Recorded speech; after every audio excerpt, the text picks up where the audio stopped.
I think we are running a little bit of a technical problem of putting on my PPT. But anyway, let me start with, I know I'm the last speaker, and in such a beautiful place, and it is not easy to keep to the very latest.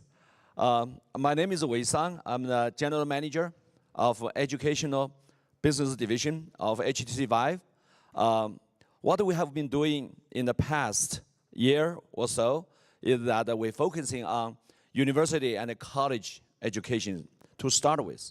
And I believe that later this year, we will be moving into K-12 education as well.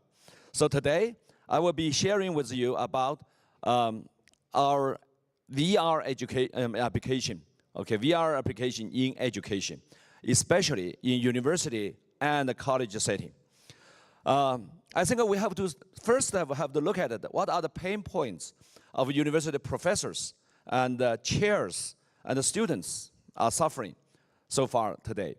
The president would, chairs and the president and professors would be interested in improving educational quality in classroom setting, in skill training, and improving student employment quality. These are the pain points. We are exactly addressing these points and see how VR can help the professors lecture in the classroom, how VR technology can help train students, and how we can further increase the salary level upon student graduation in particular. First, the classroom setting. Okay. So the very first statement is that VR is causing a revolution in all disciplines. Okay, previously, many of the professors, chairs think that VR is an IT business. This is wrong. And for example, this is HTC VIVE is working with Hollywood, Warner Brother, with famous director Steven Spielberg. Next year, targeting next year, to release VR Ready Player One. And in the hope that this is going to be like 10 years ago when we had the Avita, that movie that started the 3D revolution in cinema. And if you look at the real estate, this is what we have made. And with 250,000 commercial designers are using in China market, which is completely revolutionized the way how rooms, apartments, the interior design are done. This is how we do the interior design. We choose marbles, then we measure the the room size, and then we choose one that we find we like, and we put into the room. By a similar token, we finish the kitchen, okay. And now, on the lobby, let's add a 4-chair table with artistic lighting. Now, the customer can taste how this room, the apartment, the house, be interiorly decorated. And finally, if he or she choose to use this design, then basically you can do a VR e-commerce. This will give an emulation of 24 hours, how the midnight and how the afternoon sunshine would give an impact on the room, and so on and so forth. We believe by the end of this year, there is no more showroom on the real estate, the new build-up. Normally you have a showrooms and the people come in and see, and there is no more complaint about the interior design, that you ask the designers to put up a few of the pictures, how they look like, and then they always ask for more money, for more time, and so on and so forth. So this is revolutionize the real estate. We believe that this, by the end of this year, almost all the, 80% and above real estate in China will be done by VR. And let's continue to look at how it is. Medicine, I don't need to mention more. And we are seeing many of the medicine. Actually, yesterday, Intel announced a major investment into surgical theater. The company, Israeli company, that was initially invested by HTC VIVE and by HTC X Accelerator program, and which has done a wonderful VR medicine. And design. I think that basically, I mean, I just skip this quick. And this is animation and all this kind of design right now is pretty much carried out by the, I mean, right now, by this VR design. And if you look at the shows here, pretty much all of them, I mean, majority of them are the artistic expression of the designs. So VR ecosystem is not complete without revolutionizing the education. And that's the reason why HTC Vive set up the education business division. And let's look at the human knowledge transfer. And we believe that there is an evolution of 4 phases. A few thousand years ago, we basically transfer our knowledge by orally, okay? And a few hundred years ago, we start to have a blackboard, and professors write on the blackboard, and the students taking notes. 20-some years ago, we start to have a projector, and we have a Microsoft PPT. And we believe today, we have started to have the VR classrooms. And VR teaching versus traditional teaching, okay, there are a lot of competitive advantages. And the most important one is immersive, then creative and interactive. And the interactive and the creative are also very important because these days, students are quite sleepy at the classrooms. And it's because of the contents are not quite entertaining, quite not appealing to the students. And the VR certainly would be doing very well. And actually, we know that people learn in different ways. And 29% visual learner, 34 auditory learner, and 37 kinetic. And the VR is not just the kinetic. VR is a combination of 3. And therefore, it's the most effective learning tool. Science has proved that if you hear something, you can absorb 10% of the information. And if you see something, you absorb 20%. And if you experience something, you can absorb 90%. And VR education is to let you experience something. And okay, I make a prediction or guess. In 5 years, 50% of the classrooms shall be VR enabled, and 50% of courses shall be containing VR coursewares.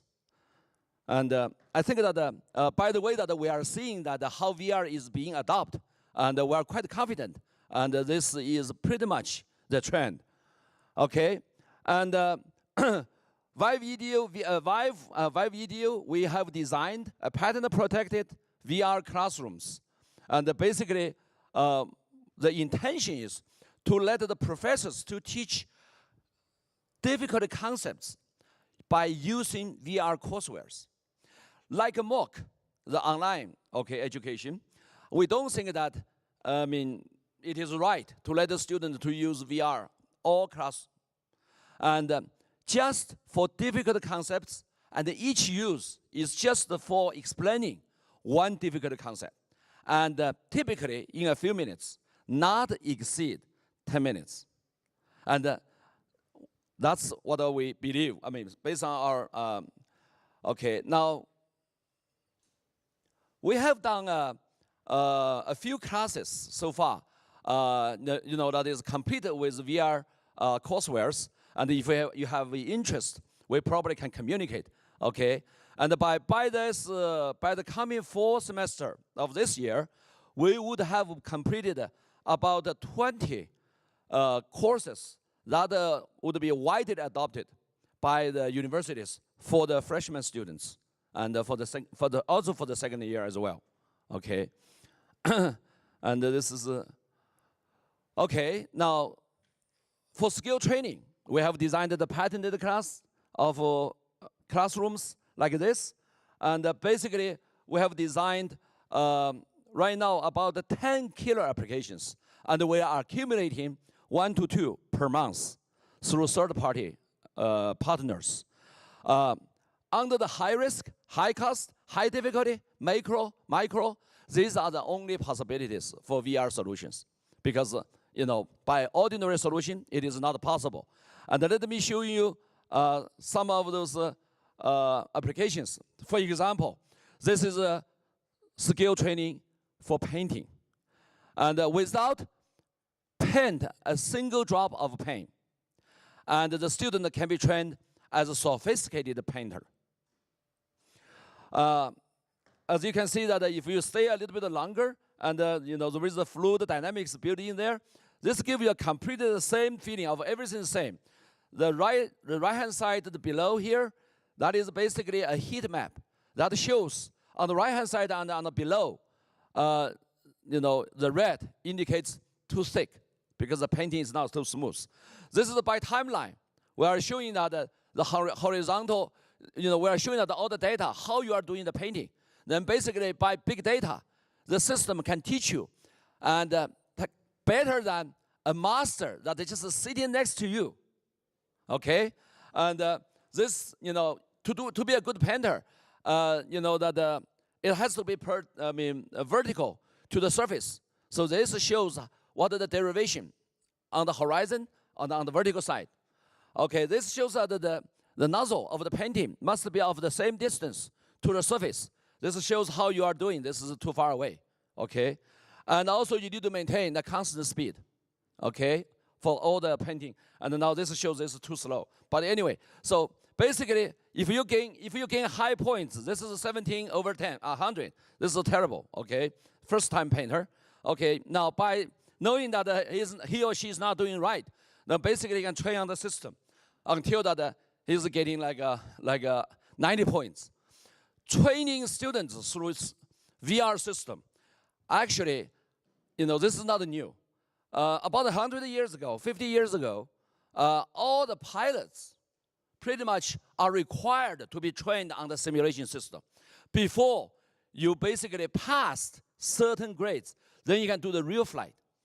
Real flight is very costly, and the real flight is dangerous. Okay? So human beings have been very successful in training pilots this way.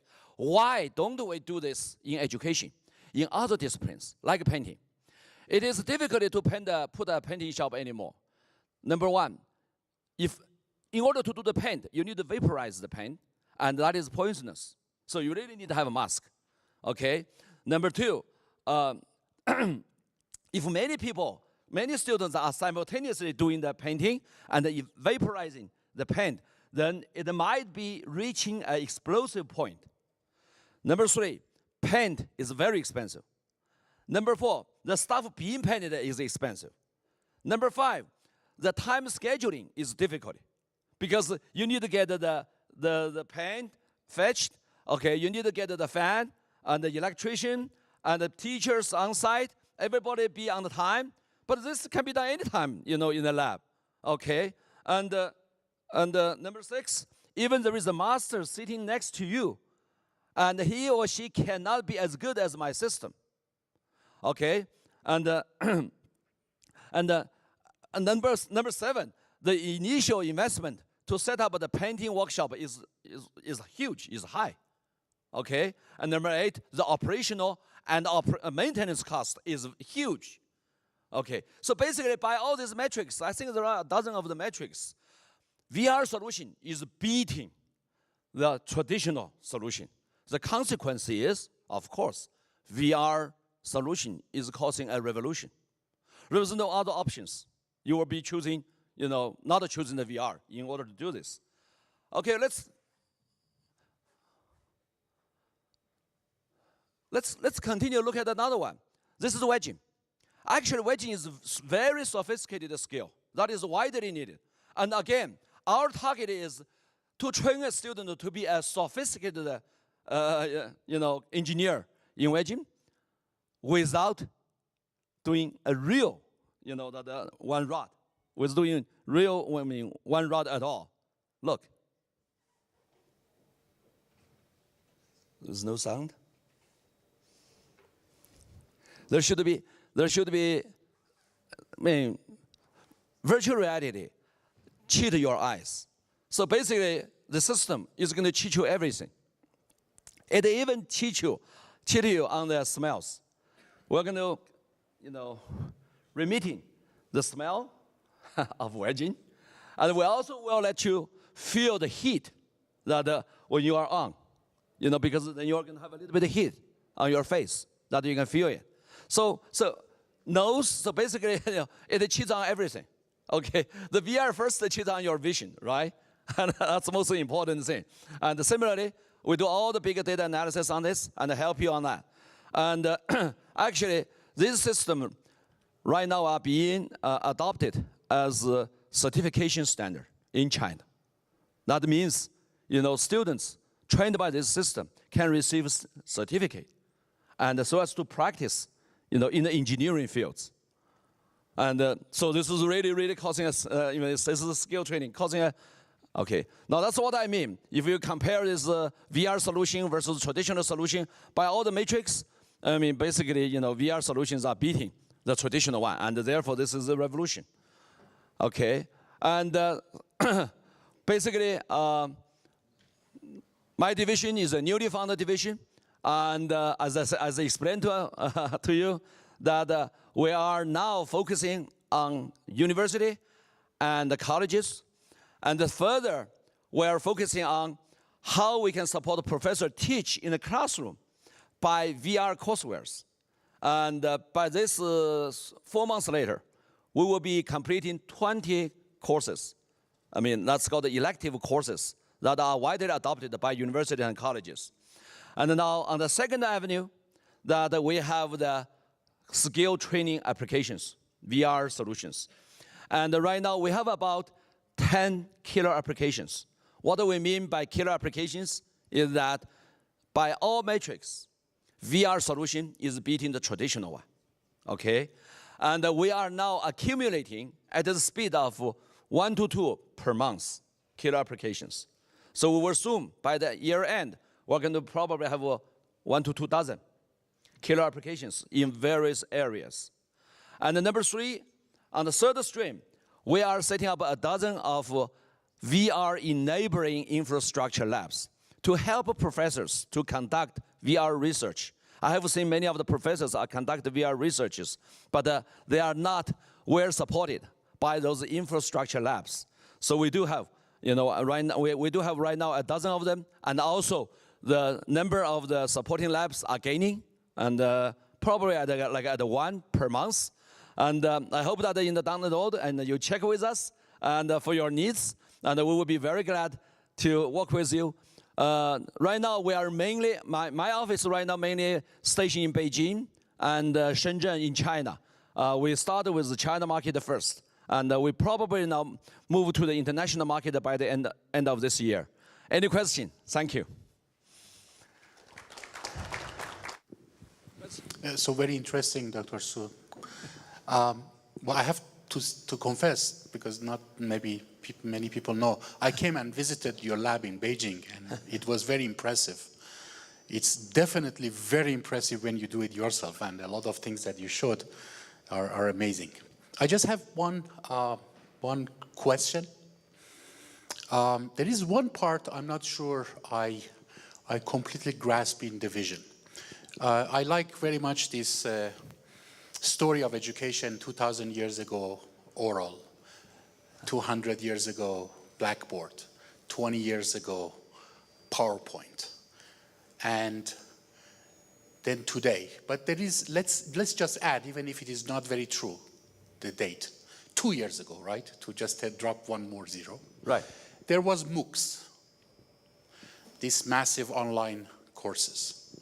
Yeah. Now, one of the very interesting things that MOOCs has brought is that it scales up very quickly, right? It allows you to have tens of thousands, hundreds of thousands, and there are even courses, millions are following them online, and these are taught by the cream of the cream in MIT, in Stanford, in Beijing University, in really the best universities around the world. So this is great, and it allows anybody, no matter where they are, more or less, almost, to access it. But then I heard your vision of 50% of classrooms will be VR enabled. But isn't that going a little bit backward? Because then scalability, you lose it. So, or am I misunderstanding? how do you, in your vision, want to keep all the good parts of things like MOOCs and at the same time make it richer? Because definitely these MOOCs, one thing that is missing is the experience you set. This is a very good question.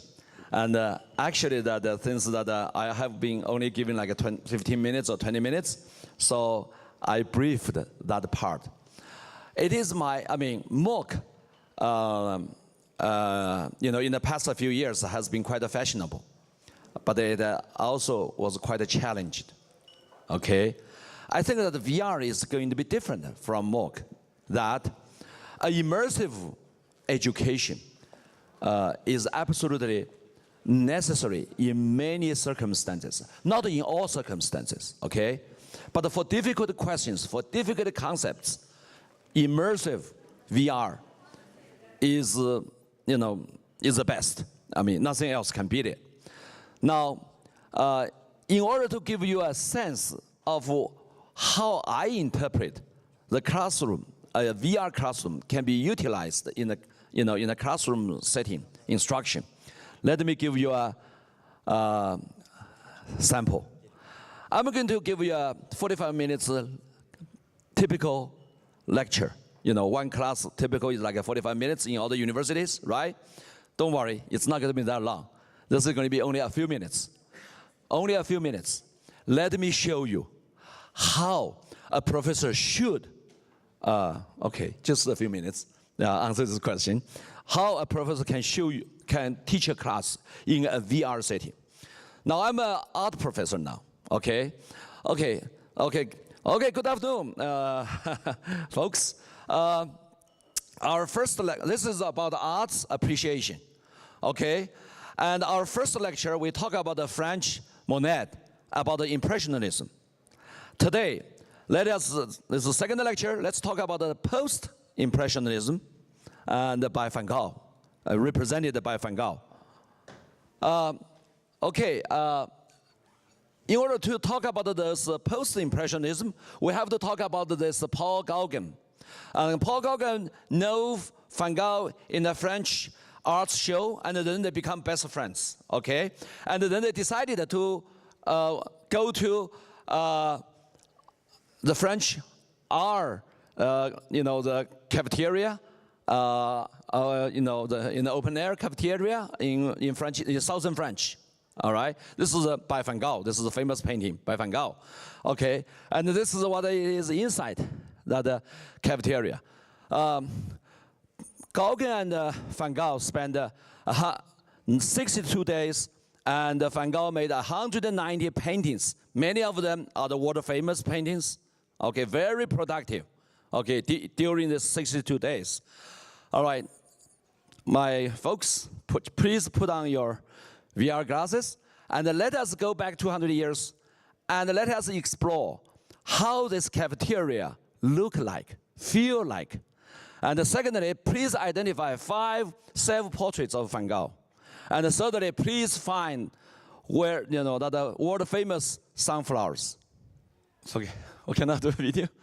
Okay, we made the VR Van Gogh Museum. Van Gogh Museum contracted with us. We made the whole Van Gogh Museum, and all the, basically, the student immersively go to this cafeteria and look inside, outside, upstairs, everywhere.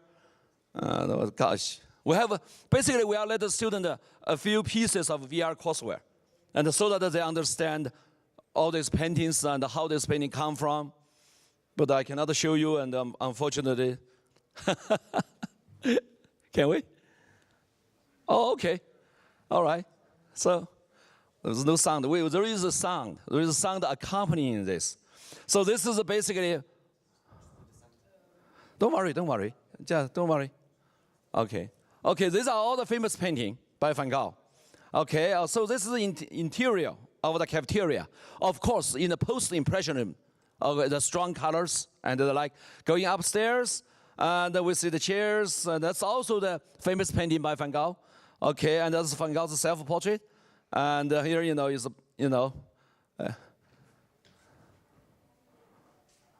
okay. Now, okay, folks, coming back. Okay, this is about 7 to 10 minutes for the students to explore how this cafeteria look like. And folks, okay, you must have found Van Gogh's famous sunflower, all right? And this is another famous painting Van Gogh did during that period of time, the Star Night. Okay, and let us put on the gears, let us get into that scene, and let us see how Van Gogh was looking at the skies and how he exaggerated the skies and the stars like this. Okay, sorry, thank you very much. It was super interesting. I would love to listen to this all evening, but thank you very much for your talk. It was super great. Let me introduce you, Salar and Delphine. Okay, thanks. So thank you very much, Dr. Sun. It's time. Thank you very much, Shishani.